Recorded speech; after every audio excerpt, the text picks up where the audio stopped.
right, so here we're going to go with 2.7. Notice for these, I've drawn the charts for us. And it says further problem solving. So again, a lot more story problems. Part of them are going to be our distance problems that we have to talk about. And then another part will be some money problems that we're going to do. So same steps. We're going to make out a chart here. So let's read this chart all the way through. But before we do that, let me remind you of our formula, our distance formula. Rate times time is equal to distance. And that's what we're going to use to set up our charts. So a jet traveling 550 miles an hour overtakes a small plane that is traveling at 180 miles per hour that had a 1 hour start.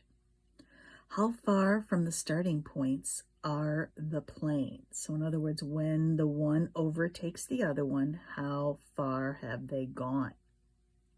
So let's start filling out our chart. So what are we talking about? Well, we're talking about a jet and we're talking about a small plane. Those are the two things that we're talking about here. Notice in this chart there isn't a mixture row because we're not mixing these two things together. This isn't what we would call a mixture problem. So we're going to talk about the rate and the time, and then we're going to multiply the rate and the time to get our distance. So that's how we're always going to set up our distance problems.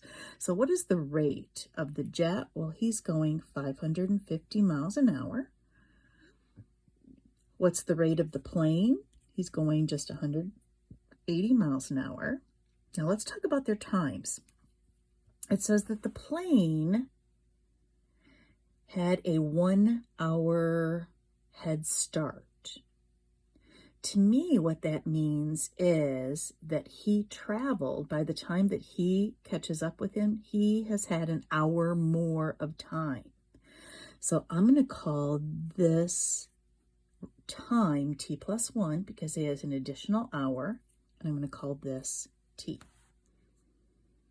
because he traveled 1 hour longer than the jet. Now, how do I get the distance? I multiply the rate times the time.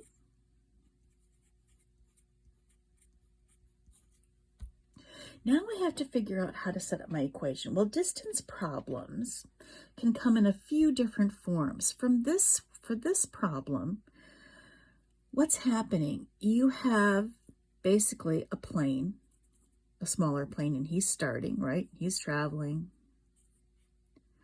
Then you have a jet that's starting at the same place, now an hour later, but he's going a lot faster. So bam, he's going here. And at this point right here, he, the jet, overtakes the small plane. Well, what does it mean by overtakes? What does that mean with regard to their distances? Well, what doesn't it mean that their distances that they've traveled are exactly the same? So at the point where the jet catches up or overtakes the small plane, they have traveled the same distance. So you're always going to use my last column to set up my equation. What is true about these two distances? Well, as we just looked at, the distances are equal. And that's how we're going to set up our equation. Sometimes you set them equal to one another. So if we just go ahead and solve now, we're going to distribute.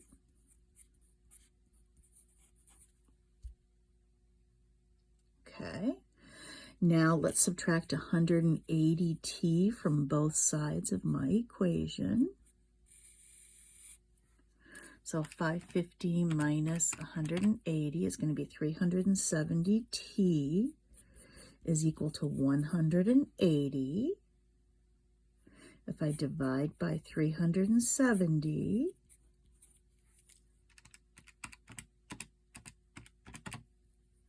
I'm going to get a decimal. That's okay. I'm just going to round it to the nearest tenth. So my decimal is this.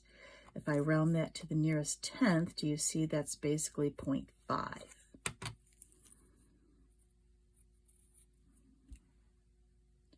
So now we have to consider what they're asking for. What are they asking for?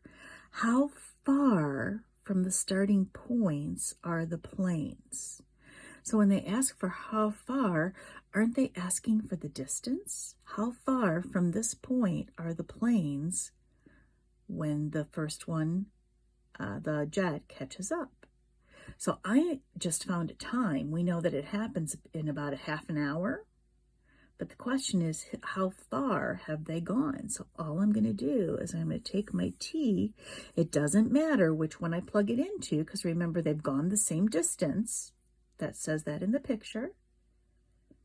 So I'm going to just take 550 and I'm going to multiply it by 0.5. So 550 times 0.5, they have gone about 275 miles. Now remember, that jet's going pretty darn fast, so he only has to go for a half hour before he quickly catches up to that plane. And at that point, they've both gone 270 miles. Okay, so hopefully that makes sense to you. Let's look at a different type of distance problem. So suppose two planes leave Jackson, Mississippi at the same time. One travels east and the other travels west. So if you look at what's happening, one's traveling this way and one's traveling that way. So one travels east and the other travels west at a speed that is 6 miles an hour slower. In half an hour, the trains are 45 miles apart. So after a half an hour, they're 45 miles apart. Find the speed of each train. Okay, so here we go. So what are the two types of trains we have got going on? Well, we have a train going east and we have a train going west. We know that rate times time is going to equal distance. So let's talk about their rates. Well, it says that one travels east and the other travels west at a speed that is 6 miles an hour slower. So do you see where the west's rate is going to be r minus 6 because he's going 6 miles an hour slower? And then, of course, one of them has to be r. That's going to be east. What do we know about the time that they travel? In half an hour. Now, your time is always in hours. Don't put 30 there. That would be minutes. We are given our rate in miles per hour, so we have to stay there. So we're going to put a half. And now, of course, rate times time equals distance. So here's the distances that they've both gone, and we're going to use that to set up our equation. But the question is, are the distances the same? We don't know that. In fact, they can't be because one's going slower than the other. But what do we know about their distances? We know that if we take the distance that they have traveled, their total is 45. We haven't used that 45 yet. We know that the distance that the westbound is going plus the distance that the eastbound is going, at some point in a half an hour, they're 45 miles apart. So we are going to take and we are going to add these two distances to set up our equation and set them equal to 45. So here we go. Let's go ahead and let's distribute. Half of 6 is 3. Now I could multiply through by 2 to get rid of the fractions, but this is pretty easy. What's 1/2 r plus 1/2 r? Well, that's just 1 r. So if I add 3 to both sides, I get r is 48. So what did I just find? Let's go back and look at our chart. I found the speed that the eastbound train is going. They want us to find the speed of each train, so I need both. So the eastbound is traveling at 48 miles per hour. Now, how about the westbound? Well, he'll be traveling 48 minus 6, or 42 miles per hour. And there's your first two distance problems. Okay, so hopefully those weren't too bad. So notice that we did something very different with the distances. Here we set them equal to one another. And whenever you have one vehicle overtaking or catching up to another one, you will set the distances equal to one another. Here in number 2, we added the 2 distance, and that will always be true if you have 2 objects that are going in opposite directions. You will always end up adding the 2 distances. Well, let's see what happens with number 3. This is going to be our last distance problem. So Sandy took a short hike with her friends up Mount Baldy. They hike uphill at a steady pace of 1.5 miles per hour, and then coming downhill, they can go faster at 4 miles an hour. If the time to climb the mountain took an hour more than the time to come down, how long was the entire hike? Okay, so what are the 2 things that we're talking about? Well, we're talking about going up the hill, and we're talking about coming down the hill. So again, we have rate times time equals distance. Well, let's start filling in our chart. It says that their rate going up the hill is 1.5 miles per hour, whereas the rate coming down the hill is 4 miles an hour. How about their time? Well, it says to go up, it took them an hour longer than to come down. So that means up, the time must be t plus 1, and down, it must be t.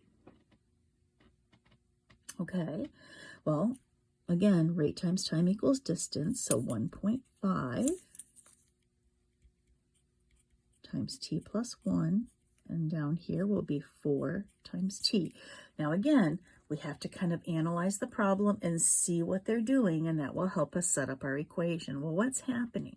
This is called a round trip problem, because basically what's happening is they're starting here, they're going up the mountain, and then they're coming back down the mountain. Well, what's true about their 2 distances in a round trip problem? Aren't their 2 distances exactly the same? It's the same distance going up the mountain as it is to come down the mountain. So in a round trip problem, you take the distances and you set them equal to one another. So let's go ahead and solve. Distributing, I get 1.5t plus 1.5 is equal to 4t. If I subtract 1.5t from both sides, I'm going to get 1.5 is equal to 4 minus 1.5 is 2.5t. If I divide both sides by 2.5 and use my calculator, 1.5 divided by 2.5 is going to give me 0.6. Now, what did I just find? I found t, which means it took 0.6 of an hour to come down the hill. The question is, how long was the entire hike? So I want to take the time it took to go down the hill and add the time it took to go up the hill. So down took 0.6 of an hour, up took 0.6 plus 1, or 1.6 hours. I need to add them together, and it took 2.2 hours to do the whole trip. So always make sure you're answering the question. All right, I'm going to stop this video, and for the last 3 story problems, I'm going to start another one.